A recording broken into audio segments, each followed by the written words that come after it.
یہ میرے اور آپ کے آقا و مولا حضور نبی رحمت صلی اللہ علیہ وآلہ وسلم کی سیرت کا فیض ہے کہ آقا کریم علیہ الصلوۃ والسلام کی خدمت میں جب حاتم طائی کی بیٹی قید ہو کے آتی ہے اور ظاہر ہے وہ کفار کی جانب سے آئی ہے تو کافرہ تھی، تو حضور علیہ الصلوۃ والسلام نے دیکھا کہ اس کے سر سے چادر اتری ہے، برہنہ سر ہے، تو حضور نے اپنی مزمل والی چادر اتار کے اس کے سر پہ ڈال دی۔ تو کسی نے کہا یہ کافرہ ہے، فرمایا بیٹی تو ہے۔ تو یہ حضور علیہ الصلوۃ والسلام کا طریقہ ہے۔ تو یہ انداز محبت، مخلوق خدا کے ساتھ شفقت، بلکہ بزرگ ایک بات فرمایا کرتے تھے کہ اگر تم چاہتے ہو کہ اللہ کے رسول تم سے پیار کریں تو رسول کریم کی امت سے پیار کیا کرو۔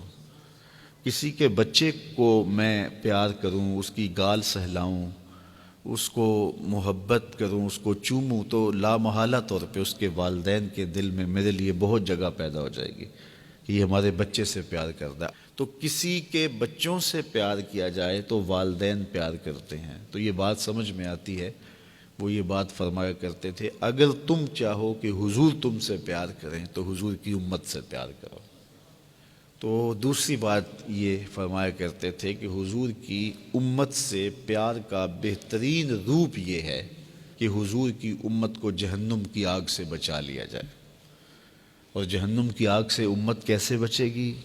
ان کے عقائد اچھے ہوں، ان کے عمل ستھرے ہوں، وہ اخلاقی اقدار کے حامل ہوں، وہ سوچوں کی پاکیزگی سے مالا مال ہوں، وہ اپنے ہمسایوں کے ساتھ اچھا سلوک کرنے والے ہوں، وہ دوستیوں کے حق کو جانتے ہوں، وہ ہمسائیگیوں کے حقوق اور رشتہ داریوں کے حقوق کو جانتے ہوں۔ تو یہ اگر ان کا رویہ ہوگا تو پھر وہ ایک اچھے مسلمان ہوں گے اور وہ جہنم کی آگ سے بچ جائیں گے۔ تو حضور کی امت سے پیار، اچھا پوری دنیا جو ہے وہ حضور کی امت ہے۔ امت کی دو قسمیں ہیں، ایک امت دعوت ہے، ایک امت اجابت ہے۔ کفار بھی حضور کی امت ہیں لیکن وہ امت دعوت ہیں، ان کو دعوت دی ہے، انہوں نے قبول نہیں کی، اور جنہوں نے قبول کر لی وہ امت اجابت ہیں۔ تو امت دعوت سے ہمدردی یہ ہے کہ وہ ایمان لے آئیں، اپنے رویے اتنے خوبصورت ان کے لیے رکھے جائیں۔ کچھ اسپیشل کیس ہوتے ہیں وہ الگ بات ہے، لیکن جو عمومی لوگ ہوتے ہیں ان کے لیے رویے آپ کے اتنے اچھے ہوں کہ وہ آپ سے متاثر ہو کر کے اسلام میں داخل ہو جائیں۔ اور ہم بعض اوقات اتنے سخت ہو جاتے ہیں کہ ہم سچے ہیں لہٰذا ہمیں کوئی کمپرومائز نہیں کرنا چاہیے۔ تو سچائی یہ تو نہیں سکھاتی ہے کہ تم سخت مزاج ہو جاؤ۔ وہ ایک جملہ ہے کہ جو بندہ کھرا ہوتا ہے نا وہ بڑا کڑوا ہوتا ہے، تو کچھ لوگ خام خواہی کڑوے ہو جاتے ہیں کہ ہم سچے ہیں اس لیے ہمیں کڑوا ہونا چاہیے۔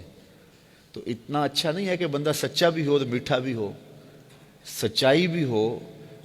میاں صاحب فرمانے نا کہ باج ادا کلام رسیلے لگدا شیر الونا دودھ اندر جے کھنڈ رلائیے مزہ ہو جاوے دونا۔ بندہ سچا بھی ہو ساتھ میٹھا بھی ہو تو پھر مزہ دوبالا نہیں ہو جائے گا اور بات روح تک نہیں اتر جائے گی۔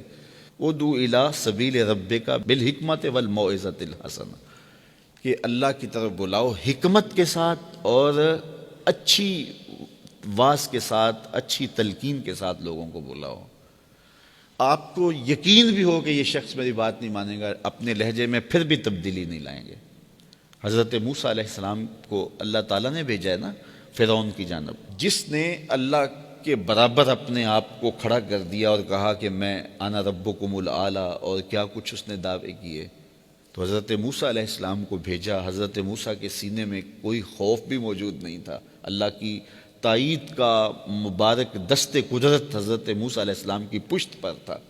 اور فرعون وہ ہے کہ جو ایمان لانے والا ہی نہیں ہے، لیکن اس کو تبلیغ کرنے کے لیے حضرت موسیٰ کو بھیجا تو ساتھ تلقین کی کہ اے موسیٰ قول لین کے ساتھ، نرم لہجے کے ساتھ اس سے بات کرنی، یعنی فرعون ہو اور اس کی واپسی کا امکان بھی نہیں اللہ کے علم میں ہے، اور جو تبلیغ اور نصیحت کرنے جا رہا ہے اس کی پشت انور پہ اللہ کی تائید کا ہاتھ ہے، دست قدرت ہے، لیکن اس کو بھی کہا گیا اس بات پر بھی کہا گیا کہ قول لین سے، چونکہ قیامت تک آنے والے لوگوں کے لیے اس چیز نے مثال بننا ہے، تو جو لہجہ تبلیغ کا ہے، تکلم کا ہے، گفتگو کا ہے، تو وہ انتہائی شائستہ اور دل نواز ہونا چاہیے۔